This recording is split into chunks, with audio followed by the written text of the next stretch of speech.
From WXII 12 News, this is breaking news. Breaking news first at 5. Protesters are in downtown Winston-Salem right now. This is on the 4th day in a row that demonstrators have gathered in the Twin Cities. You see many of them wearing black, holding signs as well. They are demanding justice and the death of George Floyd. Mr. Floyd died while handcuffed in the police custody in Minneapolis. The local medical examiner and an independent autopsy both ruled his death a homicide. Protests have sparked all across the state, all across the Triad, and all across the world, frankly. We have team coverage tonight. Justin Schreier is live for us in Greensboro. But first, we want to go out live to Leanne Denier in downtown Winston-Salem, where this protest just started. Leanne, what are you seeing?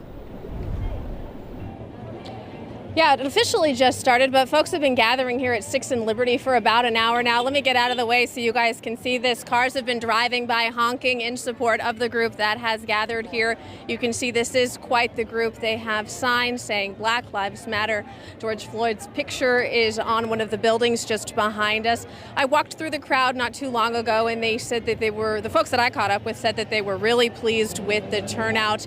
The big message that we heard today from organizers, though, that this is going to be a peaceful demonstration, and they're focused on education. They want folks who came out to be able to go home at the end of the day with actionable things that they can do. We did catch up with a few people. We want to send it over to some sound right now to hear what they had to say. First, I want them to see the love that we have for our community, like the love that we have for our brothers and our sisters out here. Like, it don't matter if they're black or if they're white, purple, like, it don't matter. Like, that's what I want people to see first. And then I really want them to take a second in their heart, see the hurt in this community. It's not a wrong versus right, it's what's right. And that's what we want to stand for. You know, we've had police out here come walk with us, so everything's been pretty peaceful. You know, it's a very tragic time going on.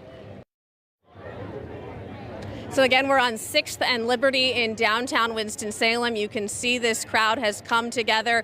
People are in good spirits. They are angry, but they are here to be peaceful, and they are here to educate their peers. Organizers tell us that they're going to have several speakers. That's supposed to get going in just a few minutes, somewhere after 5 o'clock, and we will be here when they get started. In Winston-Salem, Leanne Denier, WXII 12 News. Leanne, thank you. Earlier this morning, take a look at this. During a separate protest, an officer hugged Larry Barron, the man who organized it. This happened outside of a barber shop on Trade Street. The owner is accused of making racist comments on a Facebook Live showing protesters over the weekend. Tara Tucker posted this picture saying, quote, "Proud of my city, proud of our leaders, proud of the love I got to capture in this photo." City of Greensboro will be under a curfew once again tonight. It kicks in at about 3 hours. Local religious leaders are speaking publicly about the recent protests and the violence that have been seen in that city and many others. Let's go to Justin Schreier. He is live in downtown Greensboro for us tonight outside the Civil Rights Center and Museum with a look at what those leaders are saying. Justin, good evening. And good evening to you, Kenny. Those leaders say in order to address those injustices, everyone needs to come together. At St. James Baptist Church in Greensboro, Pastor Jerome Lee Jr. says the recent death of George Floyd in Minneapolis is unfortunately nothing new. We have seen this before. It's nothing new, and the reaction to it is nothing new. We're wondering, when will it ever stop? Pastor Lee Jr. says while he understands the frustration felt by many in a community that is hurting, he does not condone the damage and vandalism that's been done to some businesses throughout Greensboro. It's adding up, and now it has done what we all figured was going to happen, wouldn't happen. It's just finally just boom. Sad to say, but we kind of sensed that this was kind of going to get there. And over at Temple Emmanuel in Greensboro, Rabbi Fred Gutman says he believes systemic racism is still an enormous problem. Whatever your ethnic background is, whatever your religion, we are all created in the image of God. If there's one thing that the COVID-19 crisis has told us, it should be that, and that we're all in the same boat together. Lee Jr. says one way to help combat injustice in society is to vote people into power who will represent and make decisions for everyone. But most importantly, both leaders say we all need to work together. We have to get back to the foundation of worshiping and loving God, practicing morals,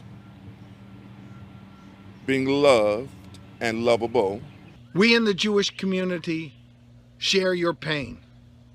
We in the Jewish community hear you, and we want to hear you more. And religious leaders say that they are dedicated to working with everyone. Live in Greensboro tonight, Justin Schreier, WXII 12 News.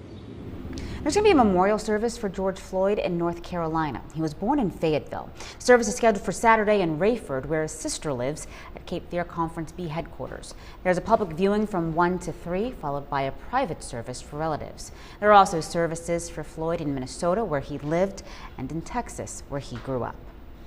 Today, the state of Minnesota is announcing that it has filed a human rights complaint against the Minneapolis Police Department after George Floyd's death. Bree Jackson is in Washington, D.C., where many protests continue there today. And Bree, the president continues to criticize local leaders.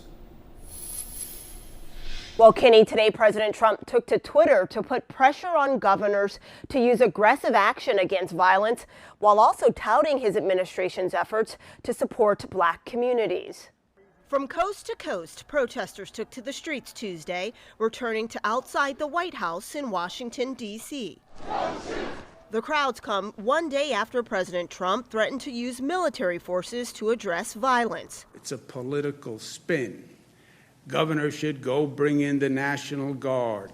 The president tweeting today, NYC, call up the National Guard. The lowlifes and losers are ripping you apart. Monday night in New York City, hundreds were arrested after some demonstrators broke curfew and looters caused chaos. The governor now urging local officials to step up. The NYPD and the mayor did not do their job last night. While some states are keeping the National Guard on standby, others are deploying guardsmen, including Texas, where the governor says he's also working with federal leaders to keep crowds calm. The U.S. Attorney's Office as well as the FBI to quell any uprisings of violence that may occur. And just over a week after George Floyd's death, lawmakers say it's time for Congress to take action against racial injustice and police brutality. It's a long overdue wake-up call to the country that there are too many of these cases where African-American men die in police custody. We must work to bring accountability to police departments so that bad actors are not shielded from culpability. And today, Senator Schumer called on Senate Leader Mitch McConnell to put legislation addressing police reform on the Senate floor by July 4th. In Washington, I'm Bree Jackson, WXII 12 News. Bree, thank you very much. A unit from Fort Bragg will be making up some of the active duty troops deploying to the nation's capital. We were told they were officially alerted yesterday and could already be in D.C. as early as this morning. This is the second time in the last 6 months that Fort Bragg soldiers have been called to respond to unrest.